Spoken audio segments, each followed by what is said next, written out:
Hello everyone, welcome back to my YouTube channel. Welcome back to my LV streaming. So good evening everyone. So नोंथांमोन साफ्रोमखौबो आंनि YouTube चेनेलनि LV streaming बा live स्ट्रिमिंआव बरायनाय हरनाय थाबाय. I hope आसा खालामदों नोंथांमोना इसोरनि अननायाव मोजाङैनो दङ. So आंबो बे समाव इसोरनि अननायाव मोजाङैनो दङ. So नोंथांमोनजों दिनै मोनसे इंट्रोडक्शन मीट बा मोनसे गोनांथार आयदाखौ लानानै सावरायनो होननानै दिनै बे LV स्ट्रिमिं बा लाइभ स्ट्रिमिंखौ होदों. So I hope नोंथांमोना आंनि LV स्ट्रिमिं बा लाइभ स्ट्रिमिंआव थाफागोन. So आंजों बाथ्रा सावरायफागोन बा नोंथांमोननि मोन्दांथि बा नोंथांमोननि बुंनो गोनां बा नोंथांमोननि फोरमायथिखौ LV स्ट्रिमिंनि गेजेरजों कमेन्ट सेक्शननि गेजेरजों नोंथांमोना फोरमायहरगोन होननानै आं मिजिंथिदों. So अन्नानै नोंथांमोना आंनि भिडिअखौ फुल नायजोब. So लाइक शेयार कमेन्ट आरो साबस्क्राइब खालामनानै होनो दाबाव. So बेफोरबायदिनो जों माखासे मानि मिथियै बाथ्राफोरखौ जों सावरायगोन दिनैनि दिनाव. So anyway, so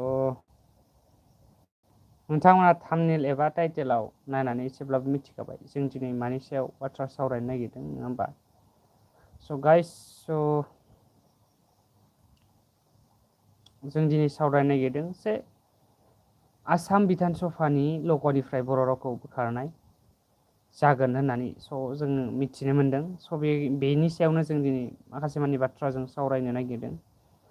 जिपिसिनि गनायथि गैयालासेनो बर' रावखौ बाहायदोंमोन होननानै बेवहाय मेनसन खालामनानै होदों. दानि एट प्रेजेन्ट आसाम बिधान सभानि स्पिकार मानगोनां सार रन्जित कुमार दास बिथां सारा बिथां सारा आवगायाव सिगाङाव बिजेपिनि बा भारतीय जनता पार्टीनि स्टेटनि प्रेसिडेन्टमोन आसामनि स्टेटनि प्रेसिडेन्टमोन बिथाङा. स' एनिवे जों बेफोरखौ बांद्राय सावरायनो थांलिया.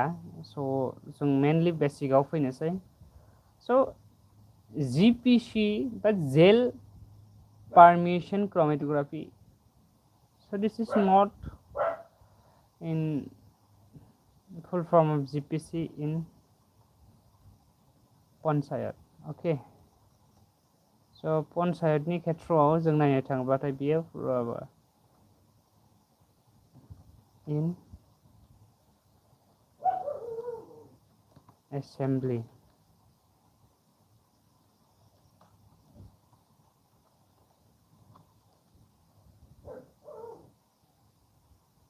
General Purpose Committee. Okay.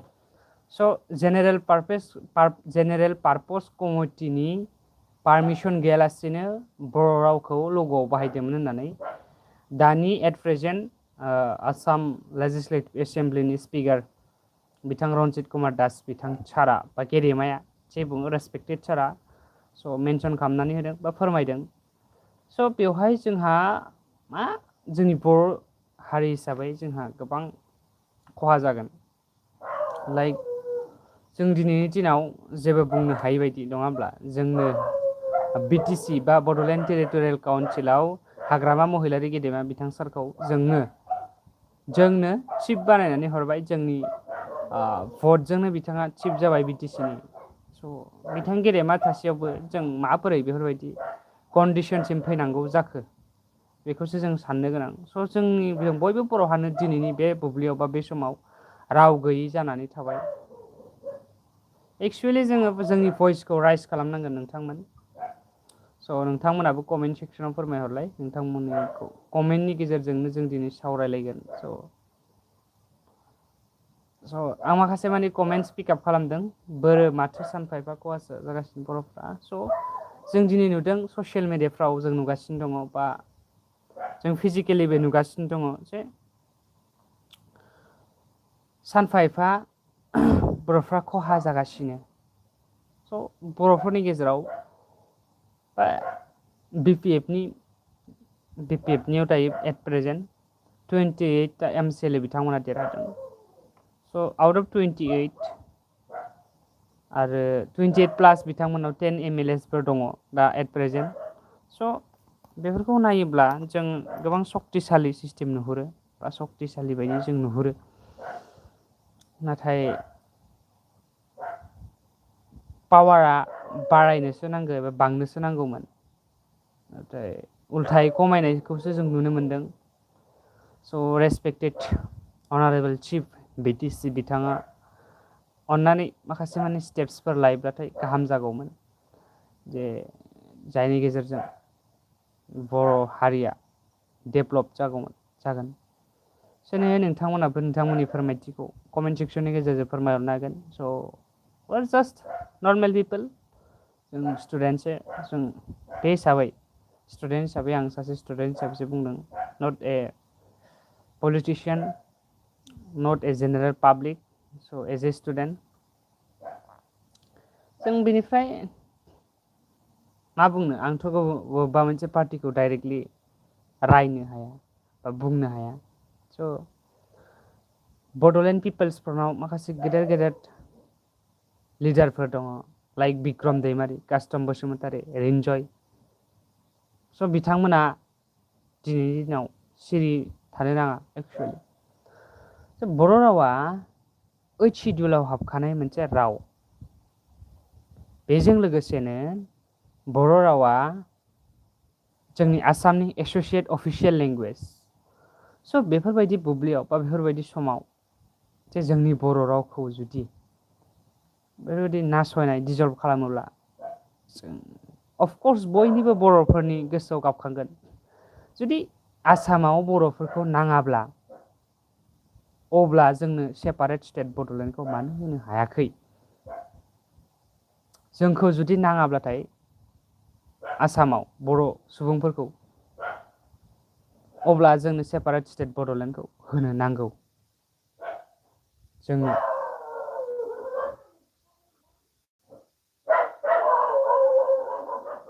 कारेन्टआबो थांबावबायलै, सोरबा पि होननानै कमेन्ट हरदों। स' एनिवे वेलकाम टु माय एलबि स्ट्रिमिं डिमास आंगारा। स' थेंक इउ फर कामिं माय लाइभ स्ट्रिम। स' मा बुंबावनो आरोना, गोबां दुखुनि बाथ्रा।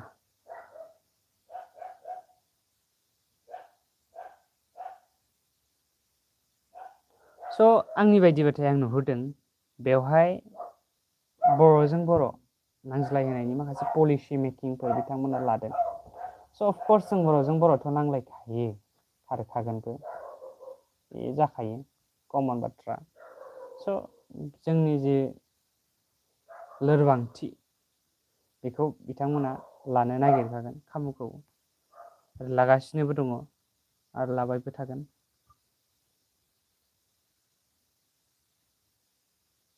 स' जोंनि बिटिसि आवबो दा बड'लेण्ड टेरिटरियेल काउन्सिलनि जि एरिया, बेफ्रावबो एसामिस लेंगुवेजजों लिरनाय गोबां मानि साइन बर्डफोर दङ, गोबां रोखोमनि पस्टार्सफोर दङ। स' बेफोरखौ जोंबो इउज खालामदों, बर'फ्राबो इउज खालामदों। मेक्सिमामानोथ' एसामिसाव लिरनाय थाखायो, अब्लाबो दिनै बर' लेंगुवेजखौ बेफोरबायदि नासयनाया मोजां जायाखै आं सानो। स' जों मा बुंबावनो हानो, नङा होमबा? नोंथांमोनानो फोरमायहरदो।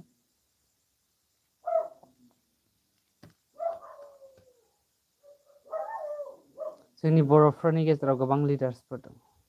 We have many leaders in our community, but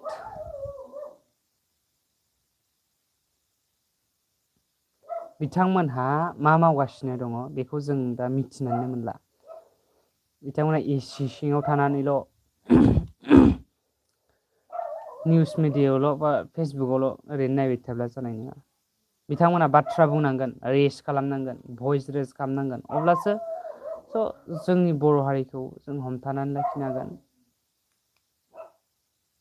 जों मा बुंनो, सम सम जुदि सानफ्लाङोबा थेंक इउ होननो गोनां बायध' जायो आसाम लेजिस्लेटिभ एसेमब्लिनि स्पिकारखौ। स' मानोना जों दिनै सांग्रां गैया, जों एवार्न गैया, जों गावनो एवार्न जानो रोङाखै जों बर'फ्रा। स' बेनिखायनो बेफोरबायदि थासारिफ्रा जागासिनो दङ। स' आर'नाइखौ बोखारबाय, नाथाय दिनै बेनि उनाव जोंनि बर' लेंगुवेजखौनो डाइरेक्ट बोखारगोन। स' बिटिसिनि चिफ बिथां मानगोनां सारा दा बे समाव रायजागोन बेखौथ' आंबो मिथिखागौ अफकर्स, मानोना बिथांखौ गोबां भरसायाव बिथांनो भट होदोंमोन।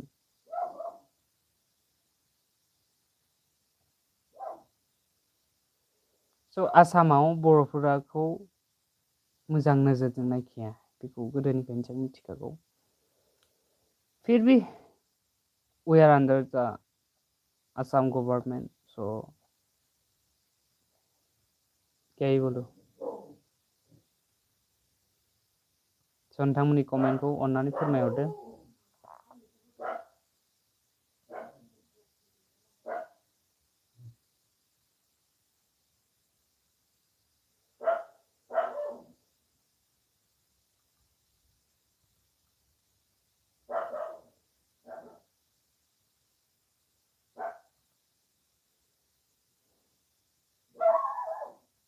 मा बुंबावनो गाइस, आंनि एलबि स्ट्रिमिंआव नोंथांमोननि कमेन्टखौ फोरमायहरदो। भैया सब तो बिहान। सो गाइस, मैं अभी कुछ भी नहीं बोल सकता है। सो वो अब क्या बोल रहे हैं मैं तो पता ही नहीं चला, तो क्या बोलो यार। हाय हाय हाय एवरीवन, दोज हु आर वाचिंग माय एलबी स्ट्रीमिंग, माय लाइव स्ट्रीमिंग।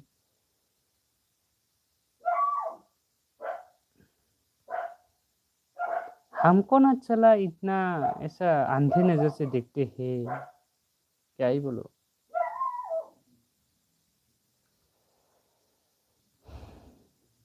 हम भी इंसान है भाई।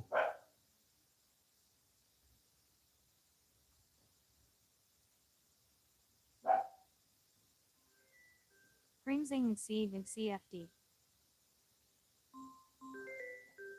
Ringzing Sieve and CFD.